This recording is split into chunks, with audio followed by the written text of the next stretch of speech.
The only living child of the 1916, and he's the son of Commandant Michael Mallins. So I'm going to read my poem today. A single black cross in memory of Commandant Michael Mallin. For my country must I die, for my fate will I meet my maker. For Ireland's freedom will I face my death. My last request, I see my expectant wife, 4 children nestled at her feet. My final breath, words escape my lips. Joseph, my little man, be a priest if you can. Though my eyes are blindfolded, my heart weeps for the love I leave behind. My final dawn breaks to the sound of bullets striking the stone walls of Kilmainham jail. Distant drums fragment my final thoughts as my faithful Prinny awaits my return. A single black cross now marks where I lay.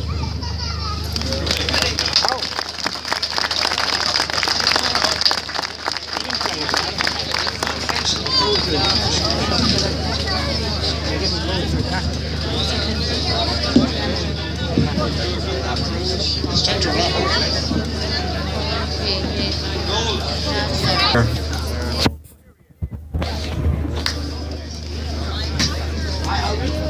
Mike down here. Are you afraid of feedback?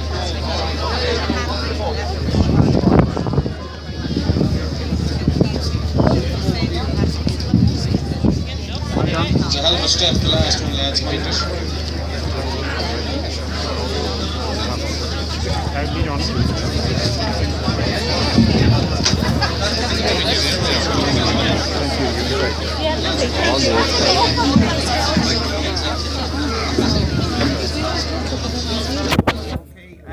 The reason we're here tonight is because 100 years ago, Pádraig Pearse met Donal O'Hannigan 3 weeks before Easter week, and he gave him instructions to mobilise the men of Meath and Louth. He was the commander of Meath and Louth, and he told him to have a symbol here on the hill of Tara and read the proclamation.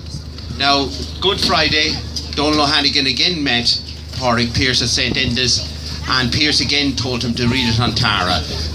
But O'Hannigan said no, it wasn't a good idea, but Pearse said because of its historical performance, its historical importance, he wanted the proclamation read on the hill of Tara. Now, because of Owen MacNeill's countermanding order, only 2 groups ended up here on the hill of Tara Easter Sunday night. Those were the men from Drumbarry Kells and the men from Carnaross. We have a few from Carnaross and a few from Kells here. And Sean Boylan, who was the commander of South Meath and a bit of North Meath, came here and sent them home at about 7 o'clock in the night. And they returned home. Donal O'Hannigan mobilised the men of Dundalk. We have a few Dundalk men here, haven't we? There should be. They were here earlier, and they came through Slane and on here to Tara, but there was nobody here to meet them.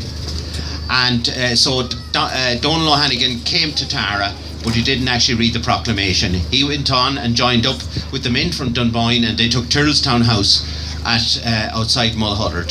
So Donal O'Hannigan never got to read the proclamation here 100 years ago. But this is Donal O'Hannigan, Donal O'Hannigan's grandson. And he is now going to read the proclamation here. Better late than never.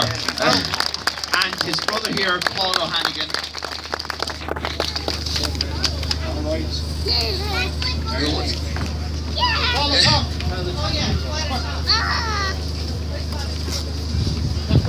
Father Tom wants to...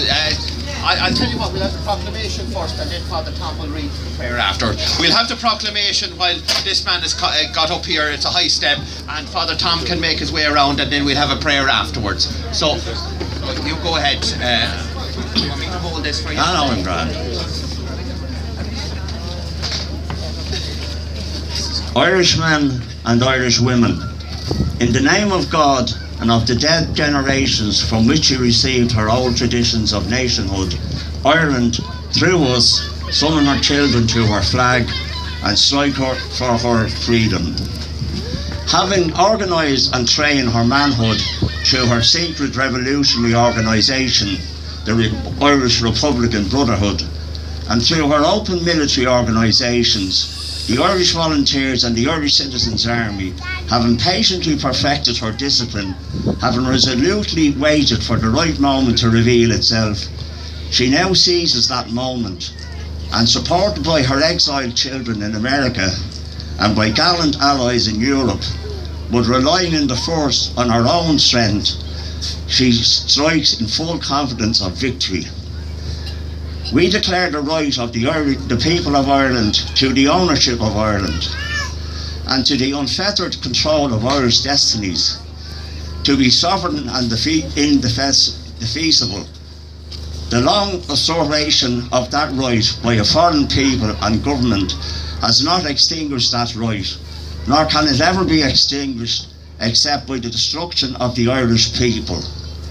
In every generation, the Irish people have asserted their right to national freedom and sovereignty.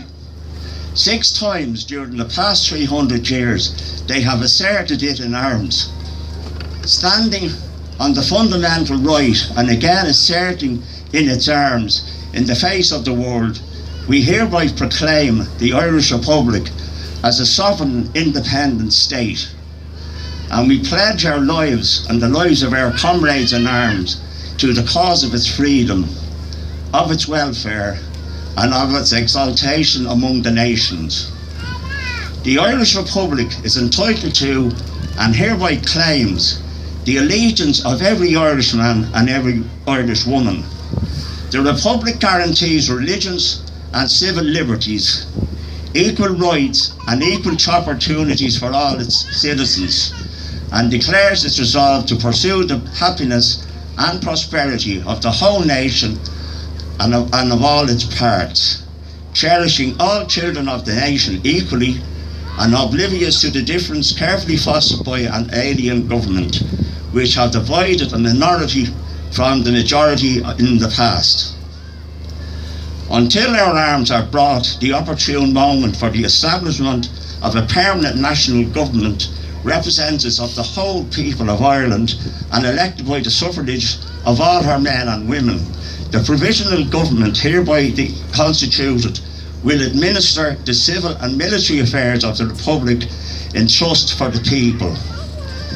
We place the cause of the Irish Republic under the protection of the Most High God, whose blessing we invoke upon our arms, and we pray that no one who serves that cause will dishonour it by cowardice, inhumanity or rapine.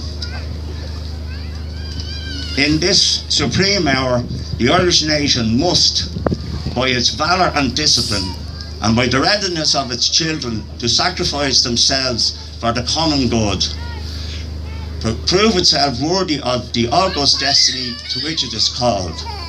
Signed on behalf of the Provisional Government, Thomas J. Clark, Sean McDermott, Thomas McDonough, P.H. Pearce, Eamon Ciant, James Connolly, Joseph Plunkett.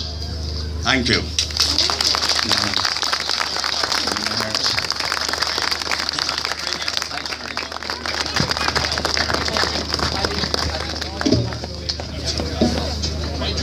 So, just be careful going down there, Paddy.